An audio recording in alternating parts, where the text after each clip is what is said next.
T20 world cup में भारत ने पाकिस्तान को धूल चटा दी है। कोलंबो के आर प्रेमदासा स्टेडियम में खेले गए मैच में भारत ने पाकिस्तान को 61 रनों से रौंद दिया। T20 वर्ल्ड कप में भारत की पाकिस्तान पर रनों के लिहाज से ये सबसे बड़ी जीत है। टीम इंडिया ने 8वीं बार T20 विश्व कप में पाकिस्तान को हराया है। अब तक खेले 9 मैचों में भारत ने 8वीं बार जीत हासिल की है, जबकि पाकिस्तान की टीम को एक मैच में जीत मिली। भारत ने T20 वर्ल्ड कप के सुपर 8 के लिए क्वालिफाई कर लिया है। टीम इंडिया ने लीग मैचों में जीत का हैट्रिक लगाया। 3 जीत के साथ टीम इंडिया पॉइंट्स टेबल में टॉप पर काबिज है। अपने तीसरे मैच में भारत ने पाकिस्तान को धूल चटा दी है। पाकिस्तान पर भारत ने रनों के लिहाज से सबसे बड़ी जीत दर्ज की। ग्रुप ए से नामीबिया की टीम सुपर 8 की रेस से बाहर हो चुकी है। नामीबिया अब तक 3 मैचों में 3 हार के साथ अंक तालिका में आखिरी नंबर पर पहुंच चुकी है। T20 वर्ल्ड कप में पाकिस्तान के खिलाफ भारत की जीत के बाद देश भर में उत्सव जैसा माहौल दिखा। देर रात तक लोग घर के बाहर जश्न मनाते नजर आए। कहीं तिरंगा लहराकर फैंस ने अपनी खुशी का इजहार किया, तो कहीं नाच गाकर लोग मस्ती करते दिखे। कई शहरों में तो लोग सड़क पर उतर आए और मस्ती करने लगे। भारत की जीत के जश्न में कई शहरों में जमकर आतिशबाजी की गई। लोग फुलझड़ी और बम फोड़ते नजर आए। ऐसा लग रहा था कि मानो दिवाली मन रही हो। अहमदाबाद में भी लोगों ने खूब पटाखे फोड़े। क्या बच्चे, क्या बुजुर्ग और क्या महिलाएं, सभी ने जीत के जश्न में बढ़ चढ़कर हिस्सा लिया। लोगों ने एक दूसरे को मिठाई खिलाकर भी अपनी खुशी का इजहार किया। कोलंबो में टीम इंडिया की जीत पर भारत के साथ साथ पूरी दुनिया में जश्न मनाया जा रहा है। भारत की जीत पर पाकिस्तान की बलूचिस्तान में भी जश्न मनाया गया। बलूच लोगों ने डांस करके शानदार अंदाज में जीत की बधाई दी।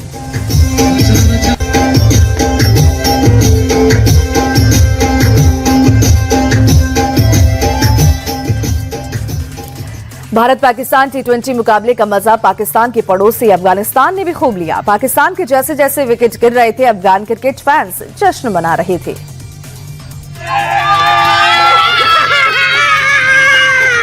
आउट है,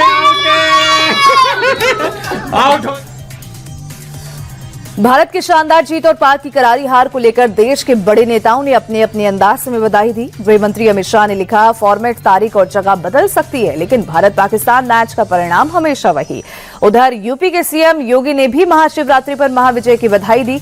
उत्तराखंड के सीएम पुष्कर सिंह धामी ने खिलाड़ियों की हौसला अफजाई की। टीम इंडिया की शानदार जीत पर इंडिया टीवी के चेयरमैन और editor in chief Rajat Sharma ने शायराना अंदाज में खुशी का इजहार किया। रजत शर्मा ने लिखा, ईशान ने बिसात बिछाई, बुमराह ने पाकिस्तान की खोदी खाई। अक्षर वरुण की आंधी में ताश के पत्तों की तरह बिखर गई पाकिस्तान की क्रिकेट ब्रिगेड। जय हो। पाकिस्तान के खिलाफ टीम इंडिया की शानदार जीत पर बागेश्वर धाम पीठाधीश्वर धीरेन्द्र कृष्ण शास्त्री ने कहा कि जैसे सेना ने ऑपरेशन सिंदूर में पाकिस्तान को करारा जवाब दिया, वैसे ही खिलाड़ियों ने मैदान पर पाकिस्तान को धो डाला। बागेश्वर बाबा ने पाकिस्तान की हार पर चुटकी लेते हुए कहा, आखिर बाप तो बाप होता है। आज से दुनिया के सबसे बड़े टेक्नोलॉजी इवेंट में से एक AI इम्पैक्ट समिट 2026 शुरू हो गया है। इंडिया AI इम्पैक्ट समिट आज से 20 फरवरी तक नई दिल्ली के भारत मंडपम में होगी। वही समिट के साथ इंडिया AI इम्पैक्ट एक्सपो 2026 का भी आयोजन किया जा रहा है। दुनिया भर की कंपनियां अपने लेटेस्ट AI सॉल्यूशंस को दुनिया के सामने पेश करेंगी। यहां सुंदर पिचाई, बिल गेट्स और मुकेश अंबानी समेत 100 ग्लोबल CEO शामिल होंगे। पीएम मोदी आज दिल्ली के भारत मंडपम में AI इम्पैक्ट एक्सपो का उद्घाटन करेंगे। इस समिट में फ्रांस, ब्राजील और श्रीलंका समेत 7 देशों के राष्ट्रपति, 2 देशों के उपराष्ट्रपति और 9 देशों के पीएम शामिल होने जा रहे हैं। दुनिया भर से कई टेक दिग्गज भी कार्यक्रम में शिरकत करेंगे। 5 दिन चलने वाले एक्सपो में 2.5 लाख लोगों के जुटने की उम्मीद है। एक्सपो में 600 से ज्यादा उच्च क्षमता वाले स्टार्टअप और 13 देशों के पवेलियन होंगे। इसमें AI के लाइफ चेंजिंग स्किल्स का लाइव डेमोन्स्ट्रेशन भी होगा। प्रधानमंत्री मोदी ने न्यूज एजेंसी PTI को इंटरव्यू दिया, जहां उन्होंने यूपीए राज की आर्थिक अव्यवस्था का जिक्र करते हुए कहा कि तब के समय में व्यापार को लेकर बात होते ही खत्म हो जाती थी, कोई परिणाम नहीं निकलता था।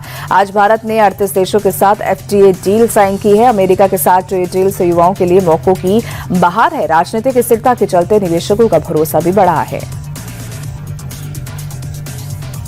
साल 2026 के सबसे पहले इंटरव्यू में नरेंद्र मोदी ने भारत की बढ़ती आर्थिक ताकत का जिक्र किया। उन्होंने कहा कि आज हम दुनिया के सामने डिजिटल लीडर बनकर उभरे हैं। ये सब सही दिशा में किए गए बदलावों का नतीजा है। हमारे यूपीआई सिस्टम को कई देशों ने अपनाया। पीएम ने प्राइवेट सेक्टर से बेझिझक रिसर्च पर इन्वेस्ट करने की भी अपील की है। दिल्ली पुलिस के 79वें स्थापना दिवस कार्यक्रम में केंद्रीय गृह मंत्री अमित शाह शामिल हुए। परेड की सलामी लेने के बाद अमित शाह ने कहा कि दिल्ली पुलिस की 10 नई परियोजनाओं का आज यहां पर शिलान्यास हुआ।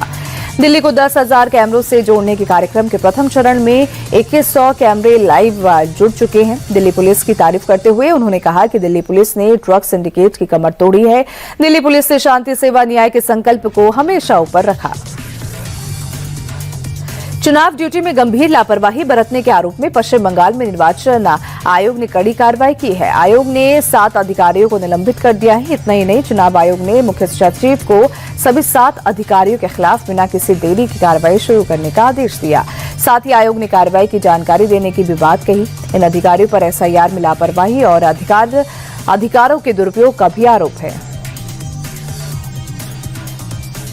कर्नाटक के आईटी मंत्री प्रियांक खड़गे ने आरएसएस को लेकर विवादित बयान दिया। आरएसएस पर तीखा हमला करते हुए संघ की तुलना शैतान से की और बीजेपी को इसकी परछाई बताया। खड़गे ने कहा कि बीजेपी अपनी सोच की ताकत आरएसएस से लेती है और इसीलिए राजनीतिक विरोधियों को अब बीजेपी के बजाय सीधे आरएसएस से लड़ना चाहिए। प्रियांक खड़गे ने कहा है कि अगर आरएसएस नहीं होता तो बीजेपी की हालत जेटीएस से भी बदतर होती। मैं ये लिखकर दे सकता हूं कि ये रीजनल पार्टियों से भी बदतर होती। गाजियाबाद के नहाली गांव में 2 गुटों में भिड़ंत हो गई। दोनों गुटों के बीच जमकर लाठी डंडे चले, साथ ही छत से पत्थर भी फेंके गए। पत्थर फेंकने में महिलाएं भी शामिल थी। सोशल मीडिया पर पथराव का वीडियो जमकर वायरल हो रहा है और बताया जा रहा है कि आगामी पंचायत चुनाव को लेकर कहासुनी के बाद विवाद बढ़ गया और बात पथराव तक पहुंच गई। मौके पर पहुंची पुलिस ने दोनों पक्षों के 6 आरोपी को गिरफ्तार भी किया है। ग्रेटर नोएडा के दनकौर में गहरे गड्ढे में भरे पानी में डूबने से एक 3 साल के बच्चे की मौत हो गई। बताया जा रहा है कि अंजलि नाम की महिला अपने बच्चों और परिवार के साथ मंदिर गई थी। परिवार के लोग मंदिर में चल रही पूजा अर्चना और भंडारे में व्यस्त हो गए। इस दौरान खेलते खेलते 3 वर्षीय दिवांश पास ही बने गहरे गड्ढे के पानी में गिर गया और उसकी मौत हो गई। गांव वालों का कहना है कि प्राधिकरण को कई बार शिकायत देने के बावजूद भी गड्ढे को लेकर कोई एक्शन अभी तक नहीं लिया गया। पटना में संदिग्ध परिस्थितियों में जान गंवाने वाली नीट परीक्षा की तैयारी कर रही छात्रा के परिवार को एक धमकी भरा नोट मिला है। बताया जा रहा है कि रसोई की खिड़की के पास से नोट मिला जिसमें लिखा है कि अगर तुम ज्यादा होशियार बनोगी तो तुम्हें उठाकर मार दिया जाएगा। परिवार ने डर जताते हुए पुलिस और सीबीआई को इसकी सूचना दे दी है। फिलहाल पुलिस ने मामले की शिकायत दर्ज करते हुए इसकी जांच तेज कर दी है। बठिंडा में पंजाब पुलिस ने 2 ट्रक तस्करों को गिरफ्तार किया है। उनके पास से राजस्थान से तस्करी करके लाया गया 6.5 किलो अफीम बरामद किया गया। ये कार्रवाई बठिंडा बादल रोड पर एक चेक पॉइंट पर की गई। एक स्विफ्ट कार की तलाशी लेने पर कार से भारी मात्रा में अफीम बरामद हुआ। वहीं गिरफ्तार किए गए आरोपियों में से एक बठिंडा जिले का और दूसरा मानसा जिले का है। पुलिस ने बताया कि इन दोनों आरोपियों पर पहले भी एनडीपीएस एक्ट के तहत मामले दर्ज है और उन्हें सजा भी हो चुकी है। एक्ट्रेस तमन्ना भाटिया और सारा अर्जुन तमिलनाडु के कोयम्बटूर में ईशा योग केंद्र में महाशिवरात्रि के समारोह में खुशी से नाच गाती नजर आई। दोनों ही भक्ति में लीन नजर आई। बाद में अभिनेत्री सारा अर्जुन ने कहा कि मेरा अनुभव बहुत बढ़िया रहा। मैं बहुत आनंद उठा रही हूं और परफॉर्मेंस बहुत बढ़िया थी। मुझे मिडनाइट मेडिटेशन में मजा आया। देश की सबसे बड़ी एयरलाइन इंडिगो बड़े पैमाने पर पायलटों को भर्ती करने की तैयारी कर रही है। जल्द ही कंपनी 1000 पायलट भर्ती करेगी। दिसंबर में फ्लाइट्स रद्द करने और क्रू की कमी के चलते इंडिगो ने यह फैसला लिया। दिसंबर 2025 में 7 दिन के अंदर कंपनी ने 5000 उड़ान रद्द की थी। ये देखते हुए ही कंपनी अब बैकअप तैयार कर रही है।